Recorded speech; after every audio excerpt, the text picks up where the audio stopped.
Your sister deserves this more than you. My father's words rang through our garage as he stood over my burning research project, the flames reflecting in his eyes.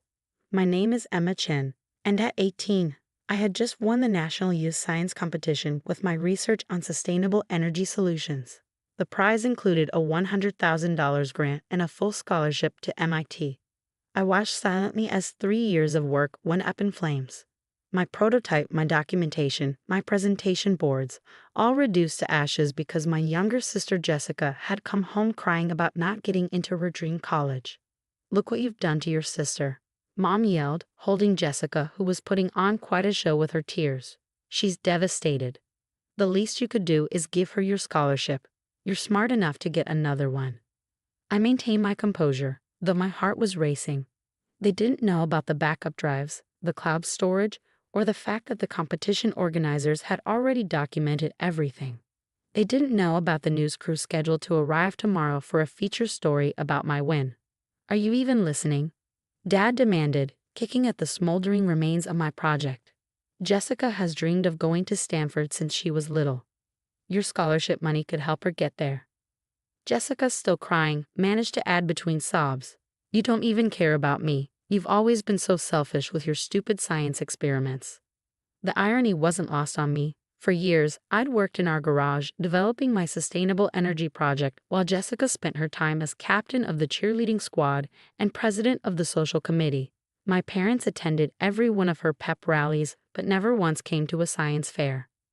"The competition officials will be notified that you're declining the prize," Mom stated firmly, as if it was already decided. "Jessica needs this more than you do. You can always enter another competition." I finally spoke, my voice steady. "No." "What did you say?" Dad's face turned red with anger. I said no. "The prize is mine. I earned it." Mom stepped forward, her expression a mix of disappointment and contempt. "After everything we've done for you? We gave you space for your experiments, bought you supplies." "I bought my own supplies," I interrupted. "With money I earned tutoring. The same tutoring you told me to stop doing because it was taking time away from helping Jessica with her homework." "How dare you?" Dad moved toward me, but I stood my ground. "You ungrateful." "The news crew will be here tomorrow morning," I said calmly. "Channel 5 is doing a feature story on my win. They're particularly interested in my research on sustainable energy solutions." The silence that followed was deafening. Jessica's crying stopped abruptly. "What news crew?" Mom's voice had lost its edge. "The one that's going to showcase the project you just burned." I pulled out my phone and showed them the email confirmation. "They're bringing their environmental science correspondent. Apparently, my research has caught the attention of several major tech companies." Dad's face paled. "But your project is safely backed up and documented with the competition organizers." I turned to leave the garage. "I suggest you clean this up before they arrive. Burning my research probably won't look good on national television."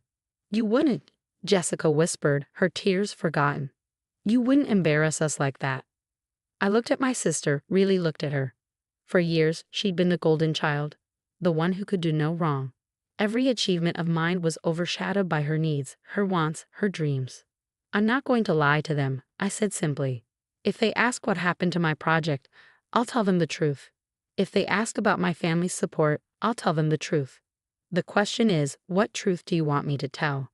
As I walked away, I heard my mother burst into tears and my father start cursing under his breath. Jessica called after me, "Emma, wait. We can talk about this." But there was nothing left to talk about. Tomorrow they would learn exactly what they tried to destroy. Not just a science project, but their daughter's future. And this time, they couldn't burn the evidence. The next morning, I was up early, dressed in my competition blazer, checking my tablet one last time. The garage had been cleaned overnight, all evidence of last night's destruction carefully removed. I could hear my parents whispering frantically in the kitchen, probably trying to figure out how to control the situation. At precisely 9 a.m., the Channel 5 news van pulled into our driveway. I watched through the window as my parents' faces turned ashen. Jessica, who had been texting furiously on the couch, suddenly looked like she might be sick. "Good morning. I'm Sarah Martinez from Channel 5, the reporter greeted warmly as I opened the door. Behind her, a cameraman was already setting up equipment, And this must be the brilliant young scientist we've been hearing about. Emma Chen, I said, shaking her hand. Thank you for coming. My parents rushed forward, their faces plastered with fake smiles. We're so proud of our Emma, Mom gushed, trying to put an arm around me. I stepped away smoothly. Actually, I said, I prefer to do the interview in the garage. That's where I developed my project. The color drained from my father's face. The garage might not be the best place. Nonsense, Sarah exclaimed. That's perfect, showing where the magic happened. Our viewers love seeing the real workspace of young innovators. As we moved to the garage, I pulled out my tablet. I have all my research documentation here, including videos of the development process. The reporter's eyes lit up. Wonderful. We'd love to include some of that footage. No, Jessica suddenly blurted out. Everyone turned to look at her. I mean, wouldn't it be better to focus on the future? Like, what Emma plans to do with the prize money? Sarah looked intrigued by this outburst. Actually, that's an interesting point. Emma, your sister seems very invested in your win. How has your family supported your scientific journey? This was the moment I could see my parents holding their breath. Jessica fidgeting nervously.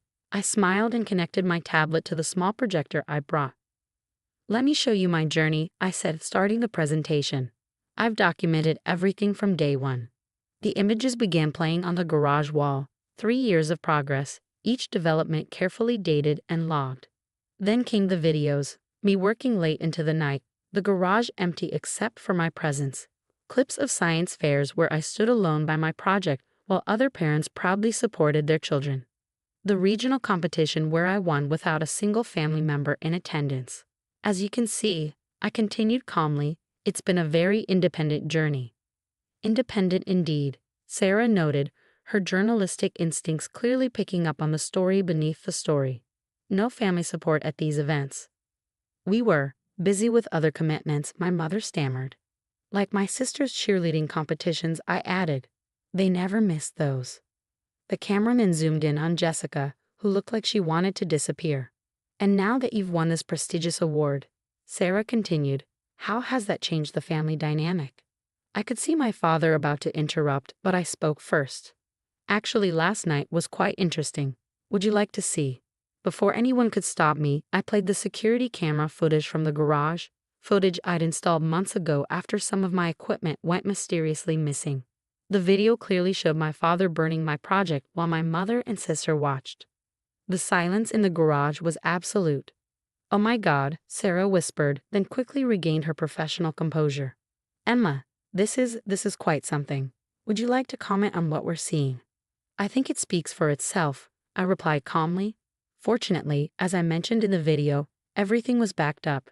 My research is safe and the prototype can be rebuilt. Some people might try to destroy your work, but they can't destroy your knowledge or determination. Sarah's eyes were shining with the realization that she had stumbled upon a much bigger story than expected. This is incredible, Emma, not just your scientific achievement, but your resilience in the face of such challenges. My parents stood frozen, realizing that their actions would now be broadcast across the state. Jessica had quietly slipped out of the garage. Would you like to show us how your sustainable energy solution works? Sarah asked, smoothly steering the interview back to its original purpose. Of course, I replied, pulling up my detailed digital models. It all started with a question. How can we make clean energy more accessible to everyone? As I launched into my presentation, I could see my parents retreating from the garage. Their perfect family image shattered. But for the first time, I didn't care about their approval or disappointment. I had something more important to focus on, my future, my achievements, and the chance to share my work with the world. The truth, as it turned out, was more powerful than any family pressure could ever be. The aftermath of the TV interview was exactly what you'd expect: chaos. The story aired that evening, and by morning, it had gone viral. Teen scientist triumphs despite family sabotage was trending on social media. My phone was flooded with messages from other young scientists sharing similar stories of family pressure and unsupportive parents. My parents locked themselves in their room, refusing to answer calls from relatives and friends who'd seen the broadcast. Jessica alternated between crying and sending me angry texts about ruining the family's reputation. But what really shook them was what happened next. The MIT admissions office called. Ms. Chen, in light of recent events, we'd like to upgrade your scholarship to include room, board, and a dedicated research stipend. We value resilience as much as scientific achievement. Then came the corporate interests. 3 major tech companies reached out, offering summer internships and research funding. The same companies my father had dismissed as pipe dreams when I'd mentioned applying to their programs. Emma, my mother finally approached me in the kitchen 2 days after the interview. Her voice was quiet, lacking its usual commanding tone. What you did, you humiliated us. I continued making my breakfast, not looking up. No, Mom, you humiliated yourselves. I just showed the truth. The neighbors won't even look at us. Jessica's friends' parents are calling us abusive. Your father might lose clients over this. Actions have consequences, I replied, finally meeting her eyes. Maybe now you understand how I felt watching my work burn. She sank into a chair, suddenly looking older. We just wanted what was best for Jessica. No, I corrected her. You wanted what was easiest for Jessica. There's a difference. She could have earned her own way, like I did. Instead, you taught her that she deserves things just because she wants them. The doorbell rang, interrupting our conversation. It was Dr. Rivera, my research mentor from the science competition. She'd driven 2 hours to see me. Emma, she said, hugging me tightly. I saw the interview. We all did. The entire scientific community is talking about not just your research, but your courage. My mother hovered uncertainly in the background as Dr. Rivera continued. The National Science Foundation wants to feature your story in their youth outreach program. You've become a symbol for young scientists facing similar challenges. That afternoon, I received an email that changed everything.